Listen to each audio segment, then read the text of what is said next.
Tayo po ay nakatutok sa face-to-face at espesyal po ang ating issue ngayong araw na ito dahil nga dito po sa aming programa, lahat po hanggat sa aming makakaya ay aming pong tutulungan. Kaya nga po ang ating kapatid na si Nanay Leonora, kahit siya po ay medyo hirap po na iparating yung kanyang mensahe o makapagsalita, ay pinilit po namin kumuha ng interpreter pero hindi nga po siya nakapag-aral ng sign language. Kaya po yung kanyang anak na lamang na si Daniel po ang nagkukwento at nagsasabi kung ano po ang nararamdaman ni Nanay Leonora. Mga kasawsawan, hindi raw po siya papayag na mawalay pa ang lalaking minahal niya 23 years ago. Kaya naman nang muling mag-cruise ang landas nila ni Mang Danilo, araw-araw na silang nagtagpo. Narito po at ating pakinggan naman ang panig at kwento ni Lilia Gomez. Pasok!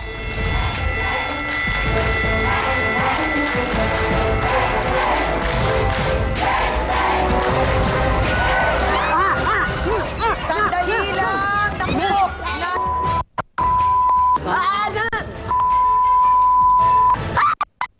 Sandali lang po, Nanay Leonora.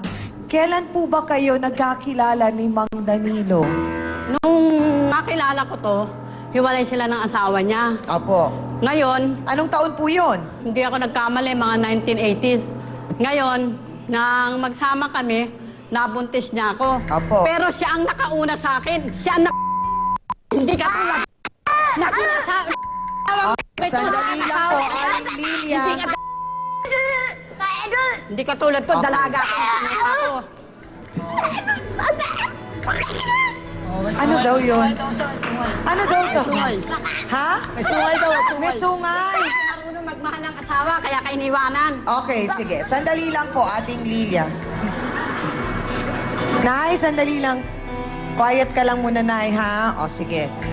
Bakit naman po kayo nagkahiwalay? Kahiwalay ano pong nangyari? kami. Ito po kasi si Danilo, talaga po siyang napakasiloso. Ang binibigyan niya kagad ng kahulugan, akala niya kausap mo, Sinasaktan lalaki din mo po na. kayo, diretsahang Sinasaktan niya Aling ako. Lilia. Sinasaktan niya ako dito niya ako sinusuntok. To. So, kayo Kaya po ang totoo niyon, nagdesisyon na makipaghiwalay o siya po? Hindi, ganito po yun. Sabi ko sa kanya, uuwi ako sa nanay ko. Dadalawin ko yung mga kapatid ko, nanay ko, uuwi ako. Tapos nung umuwi ako, hindi na ako nagbunta sa kanya, hindi na ako nagpakita sa kanya. Hanggang sa nanganak ako, ilabas ko ang bata. Ilang taon po ninyong tiniis na hindi kayo nakipagkita kay Mang Danilo? Hindi po, matagal na po. At tinago po niyo yung anak niyo? Ilang taon? Taon po yun. Tapos, nagkaroon ako ng pangalawang asawa. Tapos hanggang sa namatay ang asawa ko. Bakit kayo nakipaghiwalay tapos matapos ang ilang taon, bumalik din kayo kung Ganito. sinasabi po ninyong binubugbog kayo? Oo, ganito yan. Di ngayon, Sabado Santo. Aha. Ngayon, bumili ako ng ulam namin nung gabi Opo. na yun. Ngayon, pagka sabi ko, Inang, pabili po ako ng gatang gabi. Sabi Aha. ko. Hindi Ngayon, gatang hipon. Siya nasa Gatang unahan ko, gabi. nakatalikod siya eh. Nakatalikod sa akin. Ngayon, pagkasabi ko, bigla siyang humarap sa akin. Ikaw ba si Lilia? Sabi sa akin ganon. Anong reaksyon nyo? Nagulat ba kayo? Oo, nagulat ako. Saka inisip ko, naku, bakit pa pinakita pa sa akin to? Sabi niya sa akin, bukas dalahin mo ang anak natin ha. Alam niyo ginawa ko? Pumunta ako doon sa kapatid ko, yung sinundan ko ba? Doon ako naglagi para hindi ko langalan siya makita. Sa totoo lang.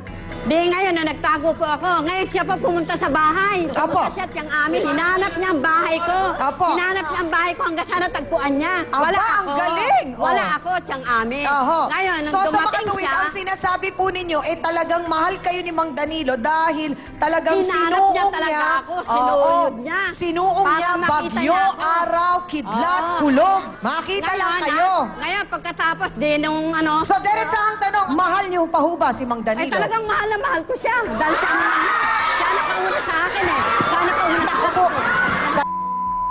Ay!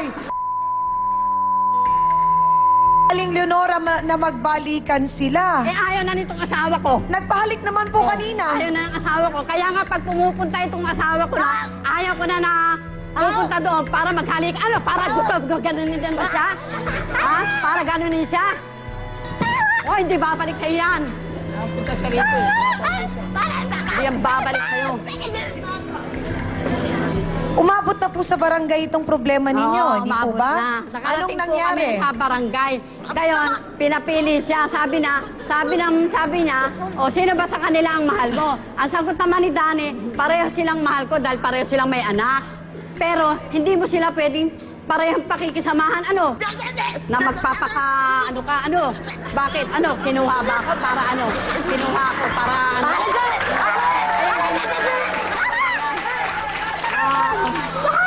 Ano daw sabi niya, Dani? Ano daw sabi niya? Pumangit ang tatay mo. Simula sumama siya lang ng gamot. Nung sumama daw po si Mang Dani sa inyo, pumangit. Pero nung sila daw dati, pogi parang yung anak niya. Huwag kayong maniniwala. Kasi dati nung sila nagsasama, ang payat-payat niya, parang kalansay. Butot balat. Okay, so Dahil balikan hindi lang niya po pinapakain natin, eh. Aling Lilia, yung sinasabing naging kasunduan sa barangay. Ano nga po yun? Anong Ngayon, kinahinatnan? ngayon, Mang ako ang Dani, pinili niya. sino Ako. pong pinili ninyo sa dalawa? Siya po. So yung kasunduan sa barangay, sila po ang nagsabi na kayo ang kakasamahin. Hindi, wala sinabi ang barangay. Ang sinabi lang ng barangay, Dani, hindi pwedeng dalawa ang pakikisamahan mo, dalawa ang sasamahan mo. Ibig sabihin, pupunta ka dito, pupunta ka roon. Hindi pwedeng ganon. Ngayon, mamili ka kung sino talaga sa kanila ang sasamahan mo. Ako ang Oo. pinili niya. May kasulatan po ba yan? May naging Meron po. pirmahan? May pinirmahan po kami. Attorney Acosta, yung po bang sinasabing kasunduan na yun na pinirmahan sa barangay, yun po ba ay may bisa? Meron po. Hindi po kayong abogado. Merong legal na asawa itong kinakasama nyo. Ito po. Opo. Ito po, tunay. Merong tunay. Meron po siya isa. Yung po bang tunay na sinasabi nyo ay legal niyang asawa, nagpakasal sila sa huwes o sila ba'y kasal, Kasal sa po simbahan? Okay. Kasal po So sila. maliwanag po yun. Opo. So kung kasal siya doon at nananatiling buhay yung kanyang asawa, Buhay pa po. masakit mang sabihin, pareho kayong walang karapatan. Opo, ayan. Alam ko po yun. Dito po. Opo. Sa makatuwid, ang suma total po nun, yung kasunduan nyo sa barangay na kayo ang magsasama, ay wala pong bisa yon. Pero po ganito po eh. Kasi naalaman din po ng tunay niyang asawa sa kayong anak niya na nagsasama po kami, yung tunay niyang asawa ayaw na rin makisama sa kanya. Okay. Ito Ayaw rin na rin po po. ang kanyon. Ang kasal po ay sagrado. Kahit na may konsento pa, yung asawa ni ni mga Danilo na binibigyan niya kayo ng kalayaan, abay na magsama, hindi pa rin po yun ina-acknowledge, hindi pa rin po yun kinikilala ng batas. Kinakailangan kung talagang yon ang kagustuhan, abay kinakailangan may proseso. Either ay isa sa partido, si Danilo o kaya yung asawa niya, pumunta sa hukuman at mag-file ng petisyon na pawalang bisa yung kanilang kasal.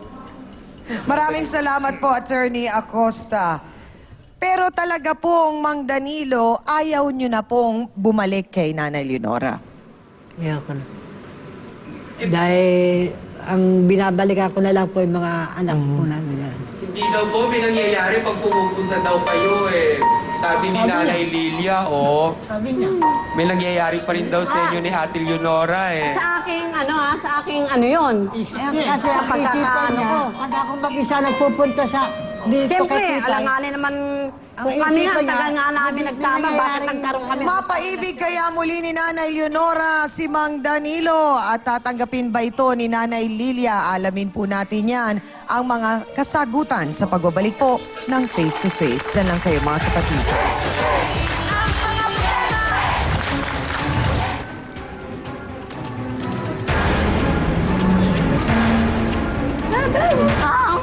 Ayaw talaga, ayaw Gusto niya talaga bumalik po kayo, Mang Danilo. Miss Amy Perez.